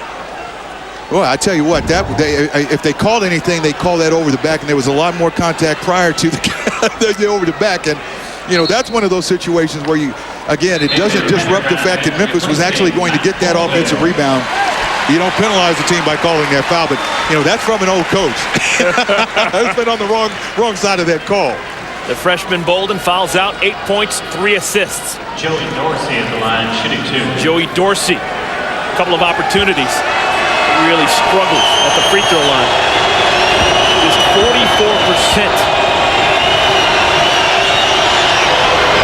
Didn't look bad that time. No, he stroked that. Good knee bend, good follow through, kept that wrist high, kept his eyes focused on the rim, didn't look at the flight of the ball. That's where a lot of poor free throw shooters will make a mistake, because they'll shoot the ball and then they'll watch the ball instead of concentrating on getting that last little look at the rim. He got the shooter's bounce that time. Those are the first 2 points of the second half for Dorsey. Had 10 first half points, just 2 in the second half. Well, with Matt Bolden out of the game, although he did have a couple of shaky possessions where he had to bring the ball up the court, that sounds like put the onus of bringing the ball up every time on Ribio, which means he's going to have to not only work hard in the backcourt, but in the front court as well. Ribio has his shot blocked by Robert Dozier. Well, as it's going right now, Joey Dorsey and the Memphis Tigers coming into Spokane looking for a big win over the Zags. Reese, thank you so much. We have found the only 2 people here in Spokane who aren't in this building or at home watching our game. We've got a doozy. The 9th-ranked Memphis Tigers on top of the Gonzaga Bulldogs by 5. John Calipari's bunch, they're struggling here in the second half. The first half was a treat, 39 points, 50% shooting. The second half has been a struggle. They're not shooting nearly as well, and the easy shots aren't there. And there was so much offense that was generated by steals and ball pressure. Gonzaga doing a much better job of not turning the ball over in the half court. When they went small ball, actually took a lot better care of the basketball and was able to generate some offense. So that's the biggest difference, is Gonzaga taking care of the ball and Memphis not taking advantage of that pressure defense. Foul inside called on Andre Allen. That's his 3rd personal foul, and that's going to send Jeremy Pargo to the free throw line. If you're down 5, clock stopped, you have an opportunity to make up a little bit of the ground.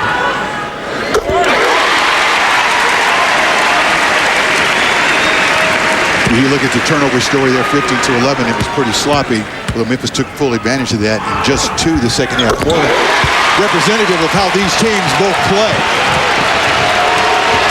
Pargo now with 15 and 8. With Josh Heitfeld no longer on the team, Pargo, believe it or not, as the point guard, is currently the leader in rebounding on the season. And getting to that foul line because of the way he plays. He and Heitfeld both getting there about a little over 4 free throw attempts per game. So, you know, if you're Memphis right now, you want to run a set play. And I keep saying this, but, you know, look to maybe give Dorsey a touch. Dorsey inside. Strength and touch. It's a nice combination. You've got a massive advantage there on the inside. You know, and he does a great job of sealing. He's got Pendergraph on him, so he's got him by about 60 pounds and doesn't rush the shot. Sets up the play to the middle as he turns and spins, elevates, and that's you've got to take advantage of a player on the inside that can give you that, and especially on the road where things get a little tough. But you know, Memphis is they're a young basketball team, and young basketball teams have to learn that. Pargo stuffed by Dozier. Block shots continue for the Memphis Tigers. They now have 7 blocks as a team, just 1 for Gonzaga. Trying to bleed some clock here. Tigers up by 5, 2.5 remaining.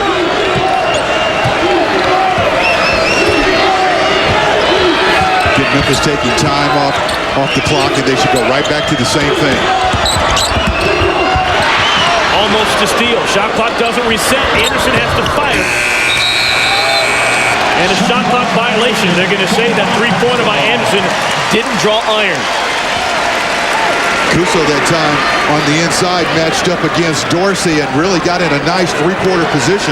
And although they milked that clock and ran it down, they were going right back to Dorsey on the inside again. But Kuso's denial actually forced that shot to be taken from the outside as opposed to the inside. It was good defense by Gonzaga. Open look, Pendergraft.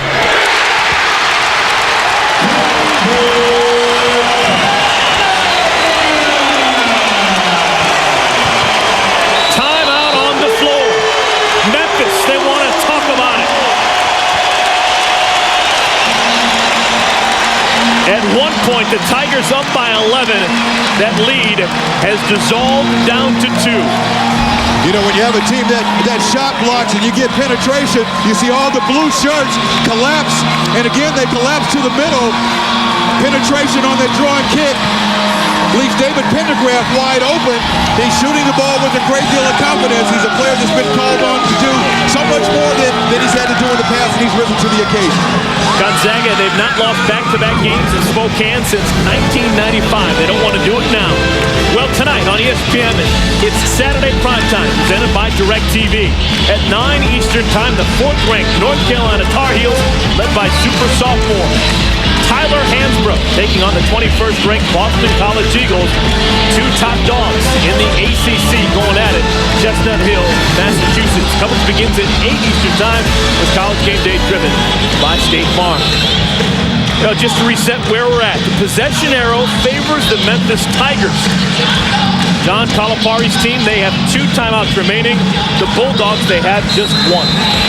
And, you know, we talked about this being a statement game for both teams, and you know, there were many that thought Gonzaga, shorthanded, might get blown out, and I felt if they could come in here and play, you know, undersized and downsized, if they could make a good showing, this would also speak volumes. But if you can win a game like this, then that just explodes onto the basketball scene, and you really give yourself an opportunity to make a statement. Bulldogs with a chance to tie or take the lead.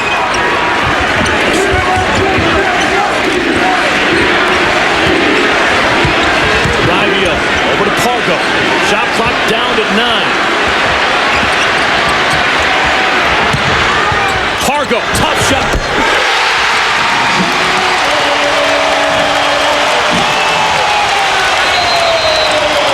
And the Bulldogs have tied it at 69. Under a minute to play.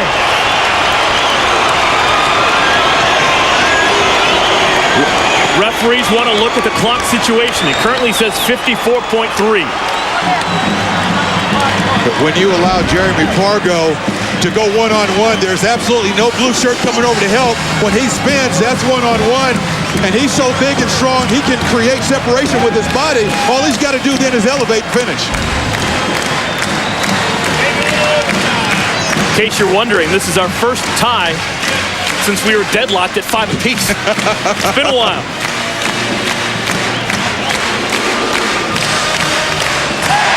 Memphis Tigers with the basketball. John Calipari trying to draw something up to keep this winning streak alive. His Tigers have won 14 consecutive, the longest winning streak in the country. Now that Florida has lost earlier today against Vanderbilt. Memphis really starting out fast that first half, but has slowed the pace down, and a lot of it due to the fact that they weren't turning over Gonzaga as much in the second half as they were in the first, and actually started to play with a little less energy, you know, which can also happen late in the year. So they've got to find a way to reignite those juices and play this last 54 seconds with a lot more energy. After much debate, they have decided to keep 54.3 seconds remaining on the game clock. We had that stoppage in the first half where the officials wanted to make sure that they had the correct time on the clock, and they're doing that again in the second half. And in a game that can come down to the last shot, as this one very well could, you want to make sure that you have ample time and it's the correct time on the clock. All right, Coach, for the tie game, Memphis with the basketball. How quickly do you want to take a shot? Do you want to take your first shot available? Do you want to go 2 for 1? You want to get a high percentage shot and then rely on your defense to get another stop. So whether you get deep into the shot clock or not, when you come down, you run the play that Coach Calipari is drawing up, and you go to that first and second option, and you hope to get that shot and then a chance for the offensive rebound. Have confidence in your defense right here. After further review, they reset the game clock to a minute. It's now running down at 50 seconds remaining.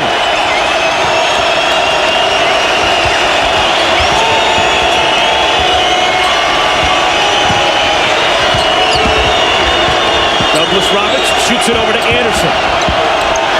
Tough shot off the window. No good. Rebound, Pargo. Shot clock is off. The Zags can hold for the final shot. There was one timeout. They'll use it.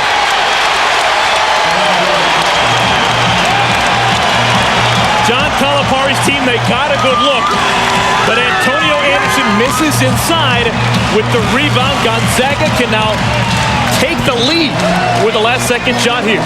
And you're at home, and although you're in a lot of foul trouble, you can afford to really get deeper in the shot clock and take that shot late enough to give yourself an offensive rebound, but certainly not enough time to let Memphis get in transition.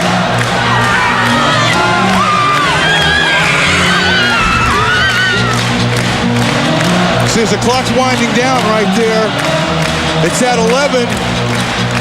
Kuso really gets up and changes and bothers that shot, and now it's just about everybody converging and getting to that defensive board. All right, Coach, you've been through these fires before.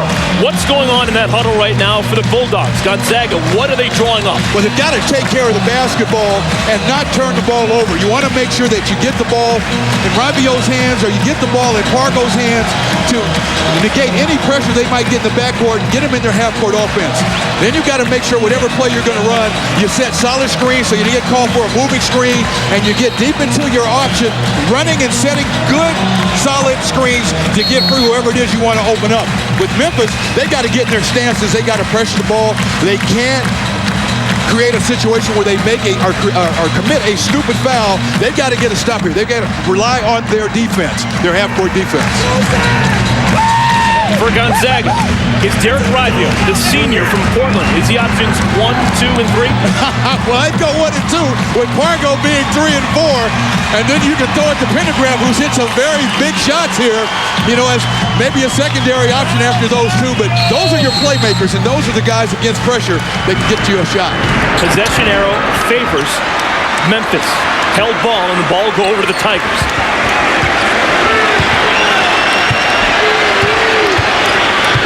No timeouts remaining for the Zags. Pargo's going to handle it. They're going to run Raivio off some screens. They better hurry. Pargo nowhere to go. Loses the ball. Dorsey gets it and gets the timeout call. He called it with time remaining on the clock. Not a lot, but with time remaining on the clock.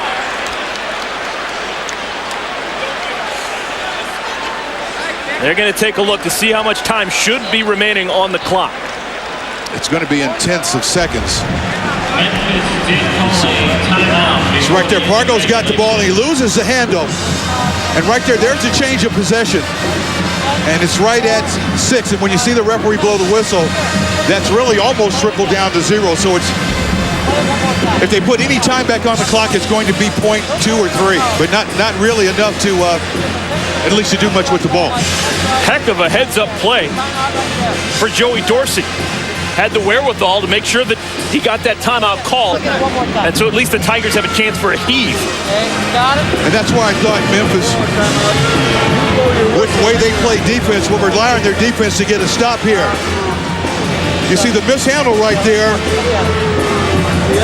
Quick hands, quick feet. Dorsey with the quick hands.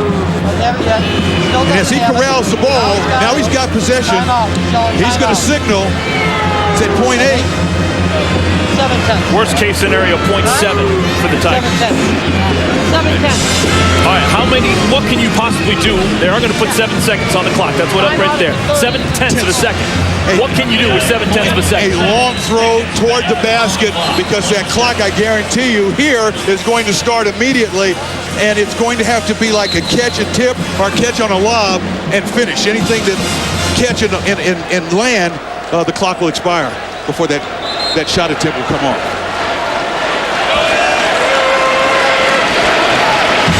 All right, both teams have had time to figure out what they want to do. Tied at 69. Gonzaga electing not to pressure the ball, but to protect the basket. Douglas Roberts had a look. Had an opportunity, just off the mark. He's going to come off. He's going to come off a screen, and he slips it on the catch. It took that 7/10 a lot longer than I'm sure Coach Phil would have liked that clock to start. But he gets that shot off. It's a pretty good look. You're not going to get anything better from that distance. So we're going to have extra basketball. We will have overtime here in Spokane. With the timeout on the floor, let's use it to get an update from Reese Davis, who is standing by in the College Game Day studio. Reese, thank you so much. Yeah, we've got a very good one going on in Spokane. Mark Few battling wits with John Calipari, and we're going to have to play an extra 5 minutes of basketball. And with the depth of Memphis, the extra 5 minutes is not nearly as big a concern, although they're on the road, as it's going to be for Gonzaga, who's been undermanned this entire ball game, but with so many players in foul trouble, and Mallon on the bench with that sprained ankle. You've got to find ways to keep players in the ball game. Pendergraft has been tough off the bench. He's got 11 points off the bench for Gonzaga. It's a long two. Backdoor cut. And a foul. It's going to be a charge. Douglas Roberts out of control. Kuso's going to cross the lane and get himself in a natural guarding position, which is exactly what that is. He's not underneath the basket. Chris Douglas Roberts a little bit out of control on that dribble drive, and that's exactly how you take care of a player coming in out of control. It's a good call. Abdullah Kuso playing with 4 fouls. That was a dangerous defensive play. Gutsy, but he got there early. You trust the officials to make a good call on that play, and that was good defense. Ivio picks up his dribble. Over to Downs. Downs has been solid off the bench. Little runner. Off the mark. Kuso had it, then lost it. And we're going to have a shot clock violation. Referees say shot clock violation. Mark Few doesn't agree. You see, the kickback right there, and then the shot by Rivio. It doesn't hit the rim, it hits the backboard, and then the scramble. There's no quick whistle with the players on the floor. Because the ball didn't hit the rim, the shot clock expires. Appears to be a good call. 9th-ranked Memphis Tigers. They've won 14 straight. Longest winning streak in the country. Now that the Gators have taken one on the chin. Douglas Roberts feeds for Dozier. Knocked away. It will stay with the Tigers. Shot clock down to 13. Memphis taking their time and running their dribble hands off and kickbacks to see if they can create dribble penetration. Gonzaga just staying in their defensive principle, staying in tight. Someone forgot to check Allen. He misses, though. Long shots, long rebounds, and a golden opportunity. That time slip away from Gonzaga, giving Memphis a full shot clock and another chance to take time off the clock and get a high percentage shot. Tigers haven't scored in 4.5 minutes of game time. Dorsey, offensive rebound. He's fouled. Gonzaga foul, call on number 22, Micah Downs. They call that foul on Micah Downs. Downs on the inside and banging. They probably got him over the top, and you know Gonzaga's lucky that if that whistle blew or was going in that direction, you know, as opposed to Kuso, who was also involved in that play defensively.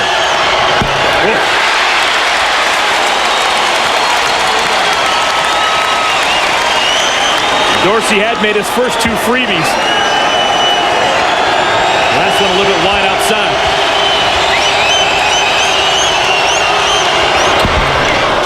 Much better. Call back and it was open. He shot it straight, and when you can do that, you give yourself an opportunity for it to go in. Ahead of the pack, Pargo misses his layup, contested by Dorsey. Hunt from distance. What a big turnaround. You throw long with an opportunity to get a layup, and Pargo rushed that, and then Hunt comes down and just hits an NBA three. Hunt has been fairly quiet. Had just 6 points in regulation. He's now got 9. Downs loses it off his foot. Out of bounds, last touched by Memphis. Well, what a sequence. The long throw to Pargo, and he's open. But he gets challenged and just shoots that a little hard. In transition, Memphis comes right back, and they find Jeremy Hunt, who's so far behind the line. There's absolutely no opportunity for Gonzaga to close out on him. Great shot, great play. Rivio. The senior with a senior moment.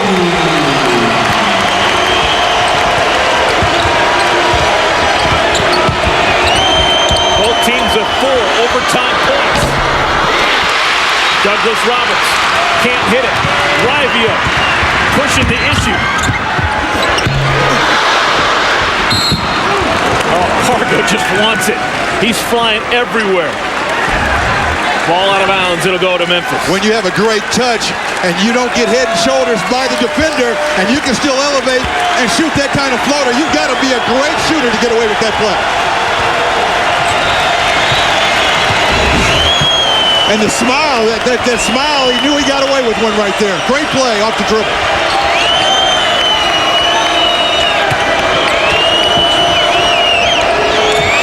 Dozier steps in. Downs with a great save to keep the ball with the Zags. And away from the basket, a foul called on Allen. Andre Allen picks up his 4th.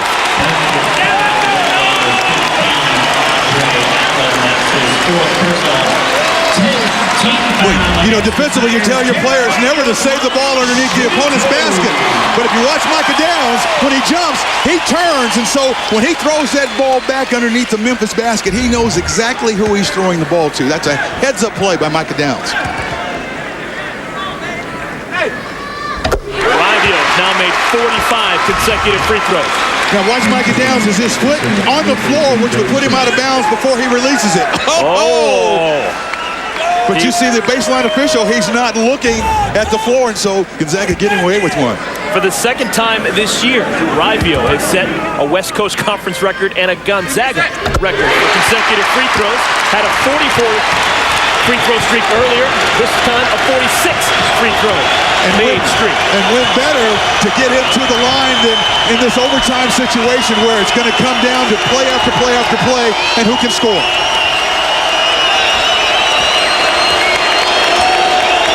Hunt's tough shot. Are you kidding me? He had 6 points in 40 minutes of play. He's got 6 here in overtime. Since the UAB game where he had 30, 25 in the first half, Hunt has been 1 out of 7 from threes.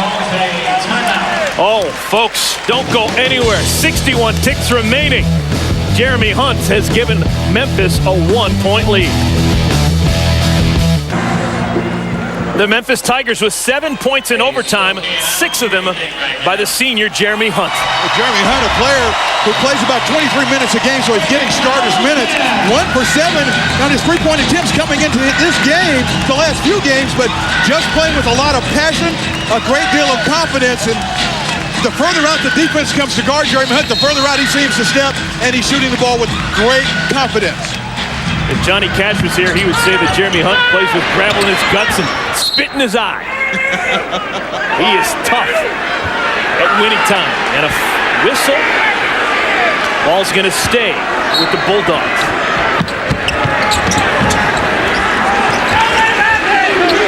Pressure. Those inbound passes from the sideline are always a bit of an adventure. Downs gets in the paint. Little too strong.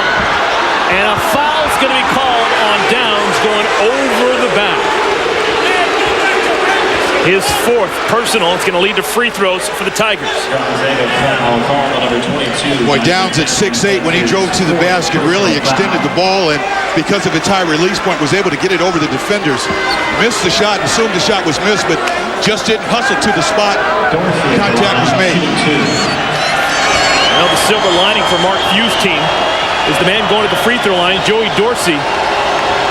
He scuffles ordinarily. 44% free thrower, but today he's made 3 of 4. 2 shots.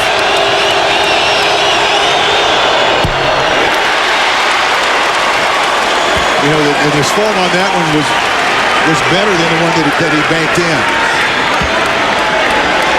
I like what he did. He stepped off the line. He's got to forget about that first one and just concentrate on getting it over the front of the rim. The Achilles heel for the Tigers shows up at an inopportune time. Free throws an issue at all times for Memphis. Rivio has it blocked by Dorsey. It will stay with the Zags. Memphis did a terrific job of defending that double stagger screen for Rivio and forced him to curl and actually take the ball back to the teeth of the defense. And Memphis couldn't have scripted that defense any better, not giving him the 3 and forcing him to take a tough shot. Shot clock does not reset. 11 seconds on the shot clock. Fargo gets it inside. Great block from behind, but they're going to say that Hunt got some of the wrist of Abdullah Kuso. Thought that was a clean rejection, but they call a foul. Kuso coming up and setting a real solid screen. You see the screen right there, 31. Now he's going to sprint. He's wide open. Gives a nice target. Pass may be coming just a second late and allows the defense to collapse on him. You're not going to run that screen and roll any better than that. Kuso turning away from the defense and really didn't get his legs underneath it, but, you know, credit Memphis for getting back and at least putting him on the line to make him shoot those free throws. Timeout on the floor, 17.6 remaining. Kuso has 2 free throws coming. With the timeout, let's use this time to go to the College Game Day studio and Reese Davis. All right, Eric, Memphis-Gonzaga setting the bar awfully high, but Roy Williams, ACC Coach of the Year last year, Hall of Fame finalist this time, hoping to move his team to the top of the ACC against Boston College. Jay, as we get ready for this game, what are you looking for as far as intensity from 2 teams coming off losses? It'll be an incredibly intense atmosphere. I think the key to the game is going to be tempo. When Ty Lawson, can he push the ball? And Tyrese Rice, can he slow the tempo down? And can Boston College keep this North Carolina team, which is great in transition, out of that transition and getting easy baskets? I think it's Rice, Dudley, and Marshall. And if Dudley gets out quick, that's what they need to do. He didn't do it the other night. He's got to do it. Well, we'll get a little bit more energy from Boston College tonight. This is for the first place of the ACC. All right, North Carolina and Boston College coming up in a bit. As soon as they're finished in Spokane, we'll roll with College Game Day. Reese, thank you so much. Abdullah Kuso makes the first free throw to tie it up at 76, and he gives the Zags the lead. And he no-rimmed it. Douglas Roberts has his shot rejected by Kuso. Kuso coming up big. He's on that help side. He's going to come right into your picture right there. Times it perfectly. Douglas Roberts, he's fouled and he makes the shot. Count the bucket and give Chris Douglas Roberts a free throw opportunity. That quick, sneaky first step. Number 31, Abdullah Kuso, that's his 5th. Roberts gets the ball back, and as he drives it into the basket, you see he makes contact right there. It would have been a much more difficult shot.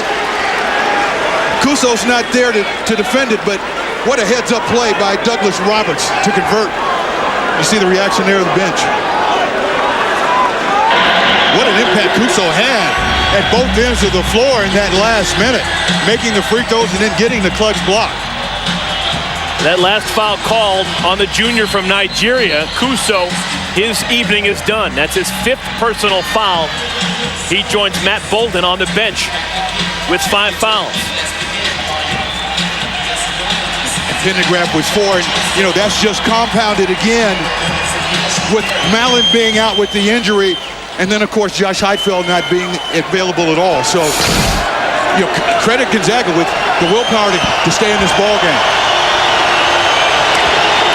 Free throw could make it a 2-point lead for the 9th-ranked Memphis Tigers.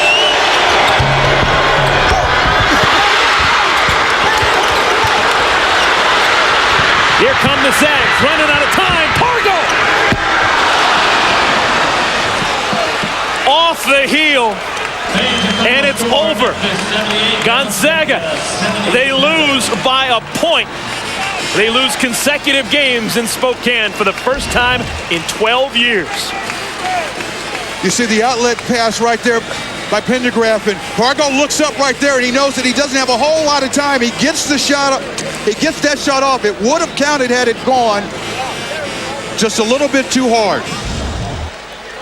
So Coach Cal, tip of the cap to the Memphis Tigers. They battle and they hold on. The nation's longest winning streak now at 15. The Zags, they lose for the 10th time this year. It's the first time in Mark Few's 8 years that he has double-digit losses. And I think Gonzaga has a lot to be proud of because they did get blown out in a game like this, and I think they'll show the committee that even without Heidfeld, they can be a very good basketball team. So that'll do it from Spokane. Sure hope you enjoyed it as much as we did. Coming up next, College Game Day, driven by State Farm. For Larry Farmer, I'm Eric Collins saying so long from Spokane, Washington. Sure hope you enjoyed it. The following has been a presentation of ESPN, the worldwide leader in sports.